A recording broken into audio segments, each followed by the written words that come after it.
आहे त्यामुळे सर्व स्वयंसेवकांना विनंती आहे दादांना आधी स्टेजवरती घेऊन या आणि बॅरिकेड स्पर्धेचे आता आमचे तरुण मित्र थांबलेले वर बसू नका ते बॅरिकेड पडतील आमचे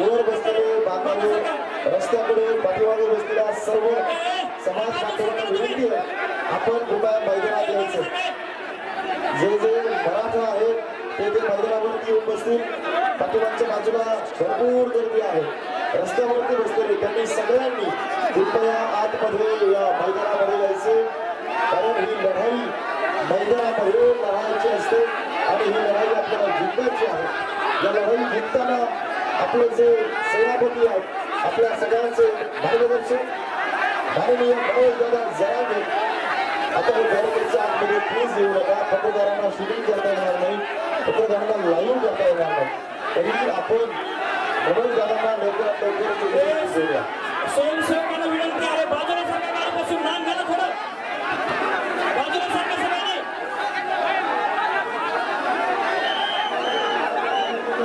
एका पर्वता जय शिवाजी महाराज की छत्रपती शिवाजी महाराज की तुम आगे बढ़ो या स्टेजच्या समोर कोण दिसेल तिथे आता उभे का काय बाजूला आहे विषय आता तुमच्या गर्दी बघा थोडंसं सहकार्य करा मित्रांनो त्यांच्या समोर सगळ्यांना विनंती आहे मागे सरकार समोर हात जोडून विनंती छत्रपती शिवाजी महाराजांची शपथ आहे तुम्हाला मागे सरकारला पटकन सगळ्यांना मागे सरकार दादाला उद्या सगळ्यांना मागे सरकार बॅरिकेडच्या मध्ये सगळ्यांना मागे सरकार छत्रपती शिवाजी महाराजांचे खरे वैचारिक वारसदार करोडो मराठ्यांच्या मुलांच्या उज्ज्वल भविष्यासाठी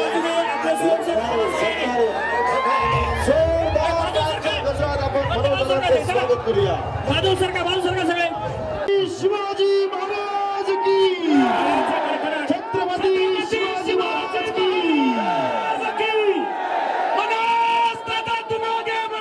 हम तुम्हारे साथ हैं यानंतर मराठा खाली बसा माननीय मनोजदादा जरांगे पाटील यांना मी विनंती करतो या सभेला आपण संबोधित करावं आणि आष्टी तालुक्यातील आणि अंबोरा परिसरातील जमलेल्या माझ्या तमाम मराठा बांधवांना माझा मानाचा जय शिवराय.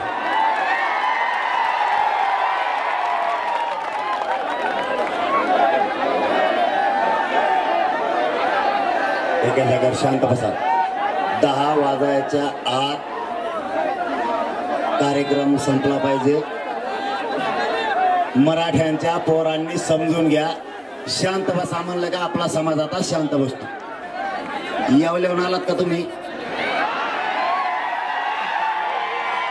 वचवच करायची सवय त्याला एकट्याला त्यामुळे सगळे शांत राहा. आपल्याला आदर्श आचारसंहितेचे सगळे नियम पाळायचे. मान्य न्यायालयाने घालून दिलेल्या नियमाचं आपल्याला पालन करायचं. इकडच्या कोपऱ्यातल्या खाली बसा वर बसा म्हणायचं नाही. गप्प एका जागेवर बसा. सत्कार नंतर घेऊ कारण ह्या माया मावल्या आणि हे सगळे सकाळपासून थांबले तिथे. मायबाप मराठ्यांना आपली लढाई मराठा आरक्षणाची. आपण या ठिकाणी जमलोय मराठ्यांना आरक्षण मिळावं म्हणून. आपल्याला न्याय पाहिजे आपल्या लेकरांसाठी. कधी मराठा समाज एकत्र येत नव्हता. तो मराठा समाज तुमच्या आणि माझ्या कष्टामुळे एकत्र आलाय. मराठ्यांच्या एकीची भीती देशाला लागली. मराठा इतक्या ताकदीने एकत्र आला की मराठ्यांची दहशत देशावर बसली. ज्यांना कोणाला या महाराष्ट्रात यायचं नव्हतं मराठ्यांच्या एकी पुढे सगळ्यांना गुडघे टेकावे लागले. तुमच्या एकीची भीती इतकी बसली चांगल्याची बोलती बंद पडली.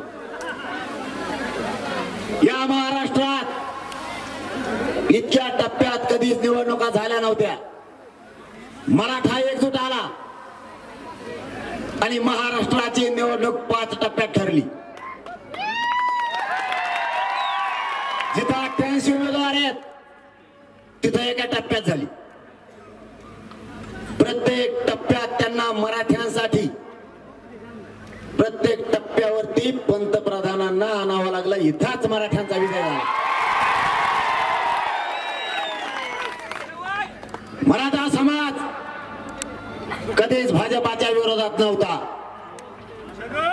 तुम्ही आमच्या आई बहिणीचे डोके फोडले. तुम्ही आमच्या गोरगरीब करोडो लाखो मराठ्यांच्या लेकरावरती केसेस केल्या आणि मराठा वादळासारखा एकत्र झाला. कधीच स्वतःचा चिन्ह सोडून मोदी साहेबांना दुसऱ्या चिन्हाचा प्रचार करावा लागला नव्हता. महाराष्ट्रातल्या काही भाजपाच्या 4-5 नेत्यांमुळे मोदी साहेबांवरती इतकी वाईट वेळ आली.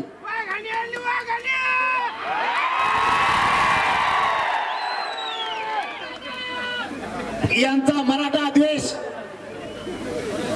आणि याचा परिणाम मोदी साहेबांना भोगावा लागला.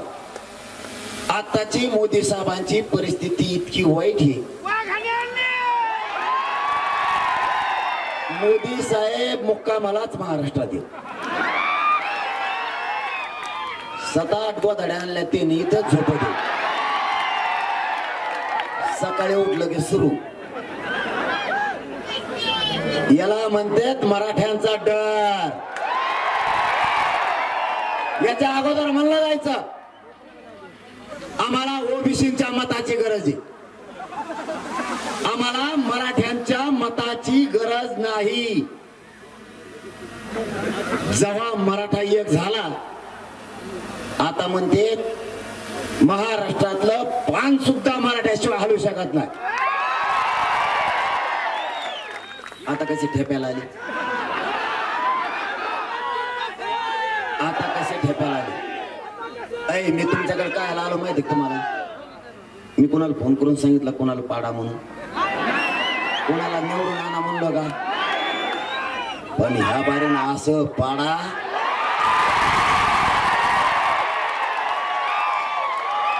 त्याच 5 पिढ्यात कोणी उभा नाही राहिलं पाहिजे. त्याचा नातू त्याला म्हणला पाहिजे. मग आपल्या आजाला मराठ्याने लय बेकार पाडलं होतं. मी कोणाच्या वाटा जातो का.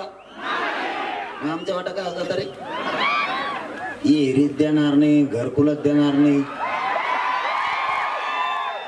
देतो एकट्याच्या आजाला.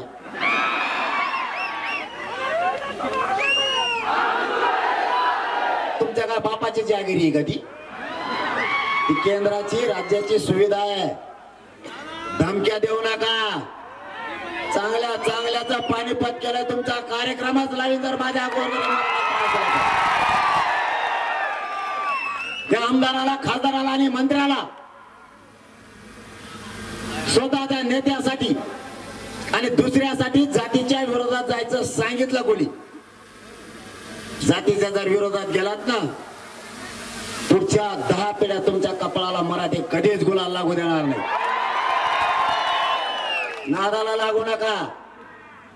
मी कोणाच्या वाटा नाही जात. माझ्या गोरगरीब मराठ्यांना त्रास देऊ नका. आणि ये ऋण घरकुल नाही दिले ना यांच्या दारालाच येणार टाकतो. एकट्या गेवरे तालुक्यातल्या किनगावनी 140 घरकुलं घेतले. काय करत लागले पाहिजे आमदाराची भामदाराची. काय घरकुलं देत नाही तो. मला आमच्या जीवावर मोठा झाला ना आम्हाला डेअरिंग शिकायला लागला का. आता आपण बी एक येत पहिल्यांदी नव्हतो. अजिबात दाबायचं नाही. आणि त्यांना इथून सांगतो दुसऱ्यासाठी मराठा समाजाच्या विरोधात जाऊ नका. कायमचा संपदा ही शेवटची संधी तुम्हाला. आता आज कोणतरी बोललं म्हणते. आज मला बोललं ना काल कोणतरी. मला 10 वाजले सांगा रे. मी मानतो बाबा कायद्याला मानतो, आचारसंहितेला मानतो. मला पाळायला लागतं. कोल्हापूरचा चंद्रकांत दादा पाटील म्हणायचं तेरे नाम. ती खेकड्यावाने भांग पाड्याला आणि ती नदीतला खेकडा असल्याने तुला बोललं करे काच पाणी मी काही कावा काय म्हणतोय माहिती का देऊ तेव्हा म्हणतो असे बोट करतो मराठ्यांना आरक्षण दिलं. कुठं दिलं रे कुठं दिलं म्हणतोय काय मनोज जरांगेला स्वतःला एकट्याला प्रमाणपत्र पाहिजे होतं मला. तो का डोकं सड का तो काय अमेरिका राहायला गेलता मी का म्हणलो मला प्रमाणपत्र पाहिजे या काय मराठ्याने सांगा बरं मला म्हणतो त्याला मागितलं नंतर त्याची भाषा बदलली मराठवाड्याला पाहिजे म्हणला नंतर बदलली महाराष्ट्राला पाहिजे आणि कांगावा करतो मी आणि गैरसमज पसरतो ते भाषेची ट्युनिंग बघा त्याच्या मला वाटतं कुठल्या तरी युट्यूब चॅनलला त्यांनी मुलाखत दिली त्याची ट्युनिंग इतके डेंजर आहे माझ्या देवेंद्र फडणवीसांनी दिलं 10% दिलं जरांगे पाटील गैरसमज पसरतो. अरे महाराष्ट्राची भाषाच नाही बेकार. अरे तू का लोकांचे कपडे घालून घालून मोठा झाला तो माझ्या नादी लागू नका तो जर पंचा पिलेला ना तो कार्यक्रमच करून टाकी मी तुला नादी लागलो का तुम्हाला बोलला कशाला परत त्याची ट्युनिंग आहे का तुम्ही मला वाटतं लेट्सअप काहीतरी बहुतेक चॅनल आहे त्याच्यावरती बोलले बोलतोय मी इतकं भंगार आवाज आहे कोणच्या काही लोकांनी तू तुम्हीच म्हणा कोणते लोक आहेत ती तसला आवाज आहे त्याचा मी नाही म्हणलो बरं का आयला तुम्ही काही म्हणता मी म्हणलो नाही म्हणणार बी नाही मी त्याच्या इतका खालच्या दर्जाचा नाही इतका मूर्ख आहे ते काय म्हणतंय पुन्हा ओबीसीतून आरक्षण देता येत नसतं मग कशातून देतो अरे बाबा तुम्ही एवढे नेते तुम्हाला लाजा तरी पाहिजेत मराठ्यांच्या मतावर तो चंद्रकांत पाटील मोठा झाला ते तेरे नाम आणि आम्हाला गिन्यान शिकायला लागला तुम्ही माझ्या विरोधात बोलता का म्हणून तुला आमदार केला दाखवतो काच का तू कसा निवडून येतो मराठ्याच्या जीवावर मोठा होतो ना आम्हाला सांगतो त्याच्यातली त्याच्यात हे इतके भांबवून गेले तुमच्या इथे पुढं याला काहीच सुचाना ये ना मोदी साहेबाला पटका कसा घातला माहिती तुम्हाला उलटा शेपूट पुढे केलं त्याच आणि ते माग केलं फटकून बदलेले आले काय रे चेले ते टकोरे टकीशी माय लांब किती इतके भांबावून गेलेत एवढा मोठा उच्च दर्जाचा माणूस हे शेवटी पंतप्रधान आहे त्यांच्यावर टीका करायची नसती तुम्हाला पटका सुद्धा घालत कळवण्यात आला इतके भांबावून गेले बरं ते बी एवढ्या मोठ्या दर्जाचे आहेत मराठ्यांनी त्यांना गेल्या वेळेस भरपूर खासदार निवडून दिले ते काय म्हणले माहितीये का पिछल्या दारातून येते ओबीसी असेल पिछल्या दारातून आलो का आपण अरे दाडा दाडा छाताडावर पाय देऊन आलो सगळ्याच्या मै जिवंत आहे तोवर देतच नाही मला ओबीसी आरक्षण अरे घेतलं आरक्षण घेतलं आणि ओबीसीतच घेतलं आणि राहिलेला सुद्धा ओबीसीतूनच देणार कोणाकोणाला अडवायचं ते म्हणा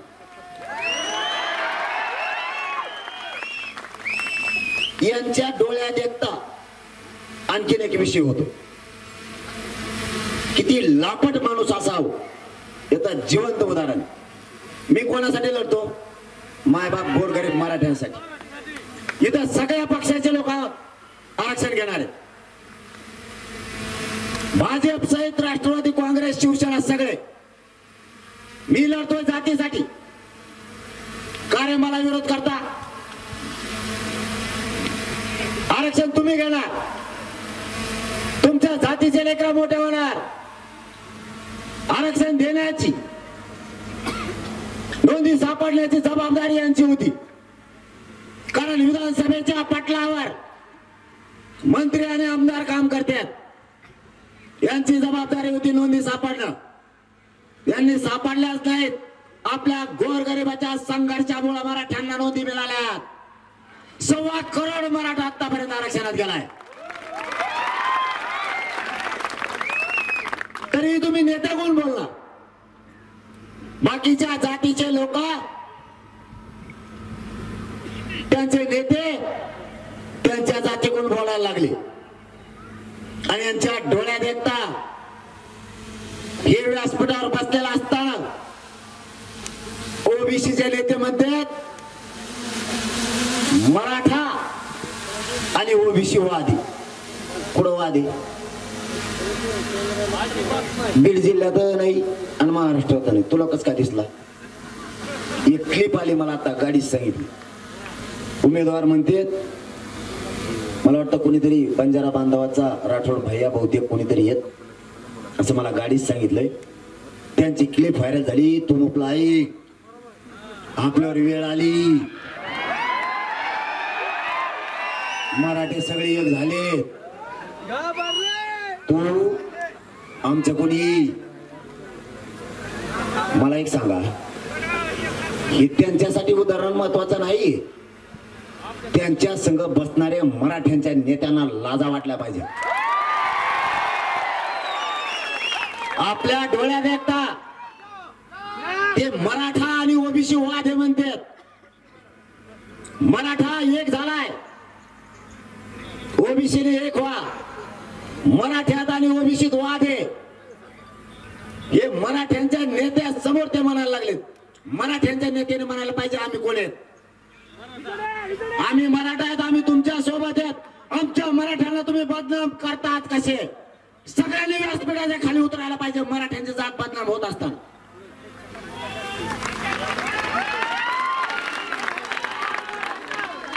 तुमची जात बदनाम तुमच्या डोळ्यात देखता होती.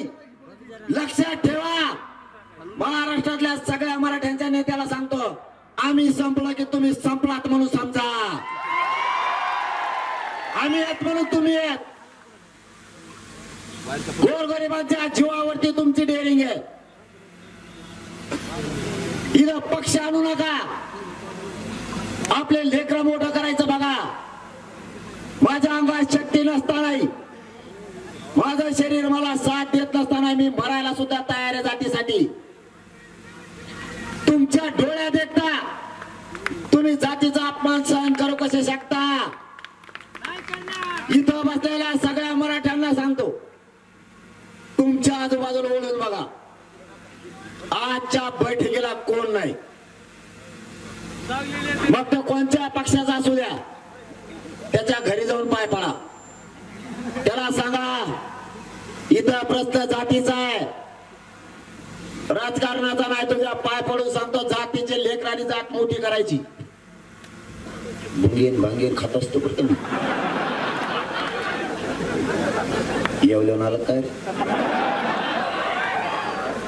त्याला समजून सांगा, तुझ्या पाय पडतो. जातीचा प्रश्न आहे, एवढी संधी आहे. आरक्षण मिळून आपले लेकरं मोठे होतील. सगळे जाती गुणवत्तेत तू इवड. बहुतेक तर मला अंदाजा तसा दिसतोय. हे दाटू मोठी व्यासपीठावर एका कोण कार्यक्रम लावते का काय की? तरी पण समजून सांगा, जात महत्वाची. आणि त्याच्यानंतर जर नाही आला तर त्याला जिल्हा परिषदला उभं राहायचंय, पंचायत समितीला उभं राहायचंय, त्याला सरपंच व्हायचंय. त्या टायमाला त्याला सांगायचं, जातीच्या लेकराला गरज होती बैठकीला येत नव्हता, नेत्याच्या मागा माग पळत होता पत्रवळी घेऊन. आता चलवाय बाहेर, कारण त्याचा नेता आपल्या दारात नंतर येणार आहे. सरळ या अंबोरा नगरीतून सांगतो, शेवटचा चान्स. मराठ्यांच्या जातीच्या विरोधात जाऊ नका. दुसऱ्यासाठी लई परिणाम वाईट भोगायला लागतात. आत्ताच मोदी साहेब आली तर झोपायची वेळ आली. जर तुमच्या नेत्याला तुम्हाला लईच वाईट वाटतंय बोललेलं, तुमच्या नेत्याला सांगा सगळ्या स्वारीच्या अंमलबजावणी देऊन टाका. ते येडं आमच्या मागं लागलंय. नसता मराठा आणि कुणबी एकाचा जर कायदा पारित नाही केला विधानसभेला मैदानातच हे पठ्य आहे. बघतोच तुमचा कसा कार्यक्रम लावायचा. आणि देवेंद्र फडणवीस साहेबांनाही सांगतो ते तेरे नामला समजून सांगा. माया नादी लागलेले सगळ्याचे तांगे पलटी केलेले आहेत. माया नादी लागू नको म्हणून सांगा त्याला. भांग पाडी देऊ कसला घालून माया नादी लागू नको. ते 15 रुपयाचा बेल्ट घालणारा जामनेरचा गप केलाय. याला गप करा. तो सगळं मतदान 67 सुद्धा नाही कोल्हापूर जिल्ह्यात. मराठ्याच्या जीवावर वळवळ येतोय गप बस म्हणा. याच्यानंतर जर गप नाही बसला मी कोणत्याही थराला जाऊ शकतो. मी माझ्या जातीसाठी मरायला भेट नाही. देवेंद्र फडणवीस साहेब त्याला सांगा. इतके हाल होतील की खूप. बाकीच्यांचा हिशोब करायला मी पक्का आहे. बाकीच्याची काळजी तुम्ही करू नका. तुमचं याच्यासाठी कौतुक करतो. तुम्हाला बैठक घ्यायला सांगितली आणि तुम्ही विराट रूपाने सभा घेतली. तुमच्या मनापासून कौतुक करतो. इकडच्या कोपऱ्यात तर नजर सुद्धा पुरत नाही. मी हटत नाही. कुणी आडवया होते. महाराष्ट्रातल्या मराठा समाजाला ओबीसी प्रवर्गातून आरक्षण दिल्याशिवाय एक इंचही मागे सरकत नाही. तुम्ही हटू नका. तुमच्या खांद्यावर आणखीन एक जबाबदारी. नारायणगडला 8 जूनला मोठा कार्यक्रम होतोय. इथून आपला परिसर सगळा नारायणगडवरती 8 जूनला आला पाहिजे. एकाने ही घरी राहायचं नाही. 6 करोड मराठा समाज 8 जूनला नारायणगडला येतोय. आपल्या बीड जिल्ह्यावर प्रचंड मोठी जबाबदारी. याच बरोबर आणखीन एक काम सांगतोय. कोणाला पाय लावू नका. आणि कोणी पाय लावला तर अजिबात सहन करायचा नाही. पूर्वी वेगळा होता. आपली जात एक नव्हती. कसलं उठायचं ना आपल्याला घोडे लावायचं. आपली जात एक नव्हती. आपला खूप छळ झाला. आपले लेकरं शिकताना सुद्धा त्यांना त्रास झालाय. जाणीव असू द्या. आपल्याला कुठं भांडण लगले नाही करायच्या. पण छळ अन्याय पुढच्या काळात सहन नाही करायचा. मराठा बी काय असतो ना वाटा जामाना मग दाखवतो मला मी. आता अन्याय सहन नाही करायचा. आणि मी जिवंत आहे ना तर खंबीर तुमच्या मागे काळजीच करू नका. याने खूप अन्याय सहन केला. आपल्यावरती खूप अन्याय केला. आपण सहन केलाय. यांचा एखाद्या गावात जास्त संख्या असेल. आसपासच्या गावात आपली याची एखाद्या जिल्ह्यात असेल. आजूबाजूच्या जिल्ह्यात आपली आहे. खेटायचं तर खेट. पहिल्यांदा वेगळं होतं. आता जात एकत्र आली. मला एकदा अटक करायला आली. फडणवीस साहेबांनी सांगितलं आत्या ते नाव ठुत नाहीत का बारीक लेकरायचं. आत्या ठुतात ते बघा 5व्या दिवशी. तशी आत्या पोलिसाच्या कानात हळूच बोलत त्याला अटक करा अटक करा. मला अटक करायला आले. नुसतं माहीत झालं 2 लाख पोर आले अंतरवाली 2-4 घंट्यातच. ते म्हणले आम्ही अटक करायला नव्हतं आलो. त्यांना बघायला आलतो. बघायला काय नवरते होय का मी. त्यांना बघायला आलतो म्हणले काही नाही सहज आलतो फक्त. हे काय चाललोत ना याला म्हणतात मराठीची एकी.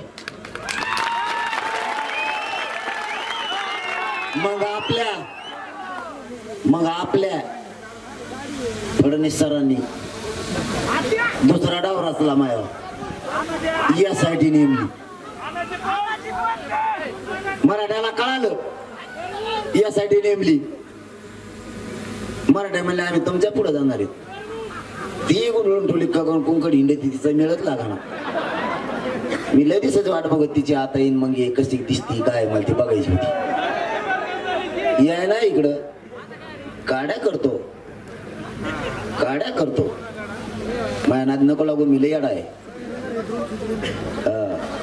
तेव्हा तर दिसूनच द्या ना मी कुठं बसलाय यावल्या मला कुठे गेला कडे खरं हिमालयात जाऊन बसला का पार फत पडलाय तिकडं कसा बॉम्बलत होता मराठ्यांना तिच्याच मासा धरायचा त्याच मासा करायचा मराठ्यांना मी ओबीसीत येऊ नाही देणार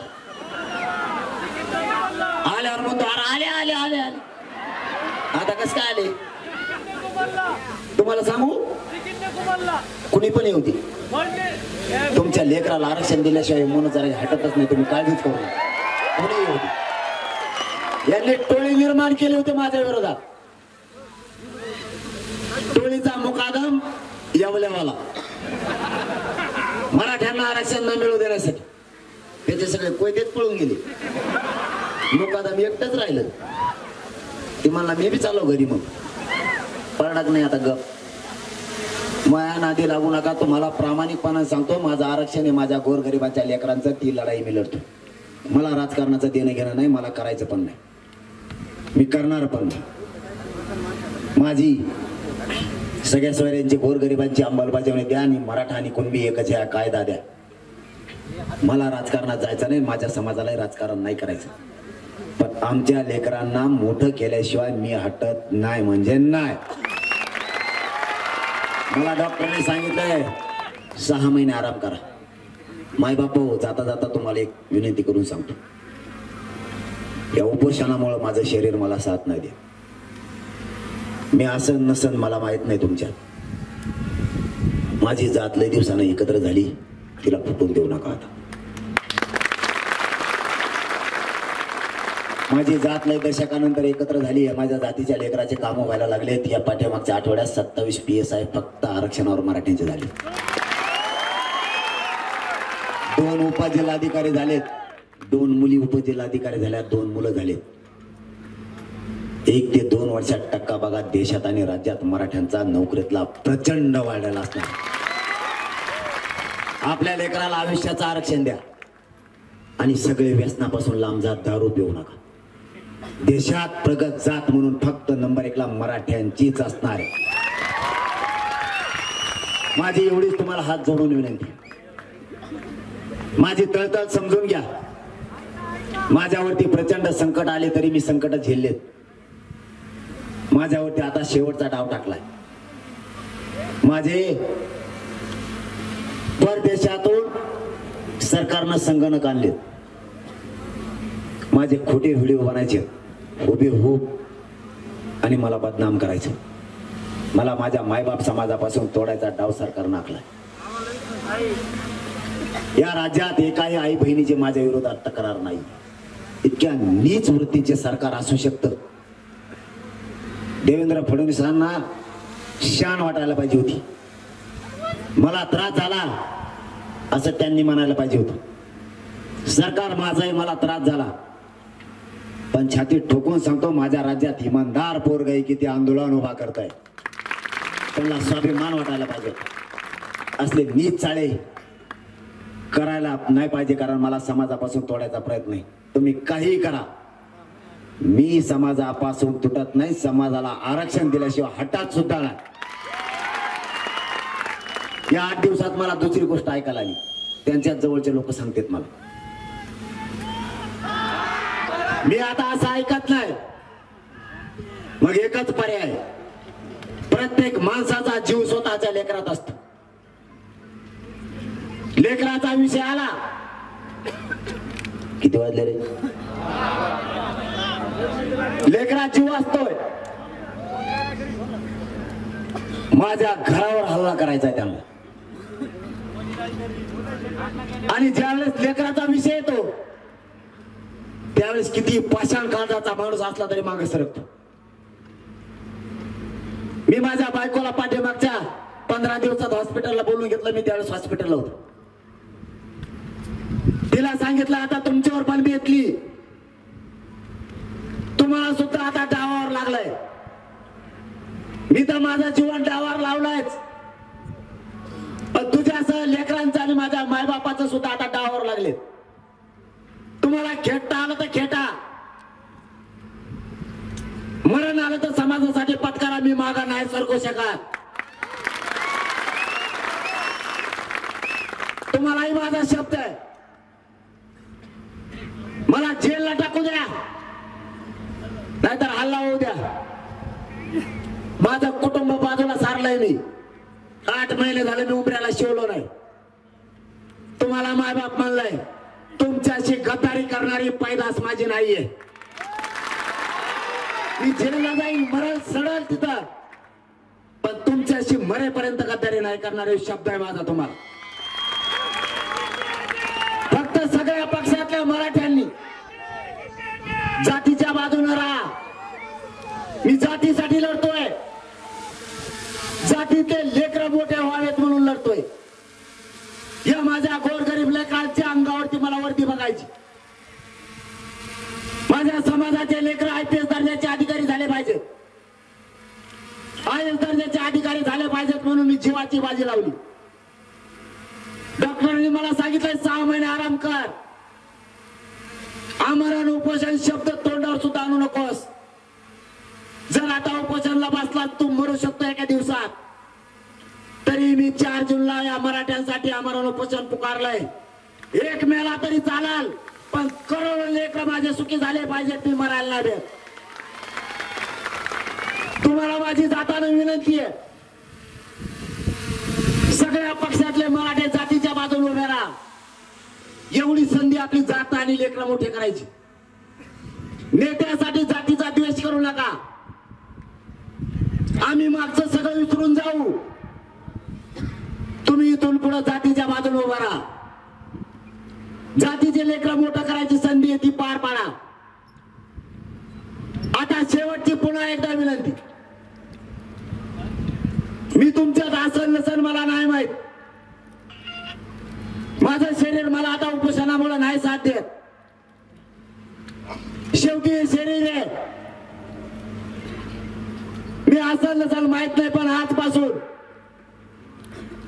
माझा समाज खूप दिवसाने एकत्र आलाय. माझी जात फुटू देऊ नका, ही तुमच्या खांद्यावरती आजपासूनच जबाबदारी.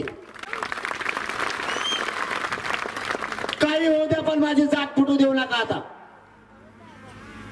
सगळे एक जीवानं राहा. आपली जात आपल्याला सुधारायची. तुम्हाला जाता जाता माझा शब्द आहे, माझा जीव जरी गेला तरी तुमच्या लेकराच्या डोक्यावर आरक्षण देऊन गुलाल टाकल्याशिवाय 1 इंच मागे सरकारणार नाही, शब्द आहे माझा तुम्हाला. किती संकट आले तर मी खेटायला तयार आहे. हटू नका. आरक्षण विषय संपल्याच्या नंतर अनेक संकट आपल्या लेकराच्या समोर आहेत. महाराष्ट्रातल्या गोरगरीब लेकरांना मोठं करायचंय, त्यांच्या अडचणी तोडायच्या.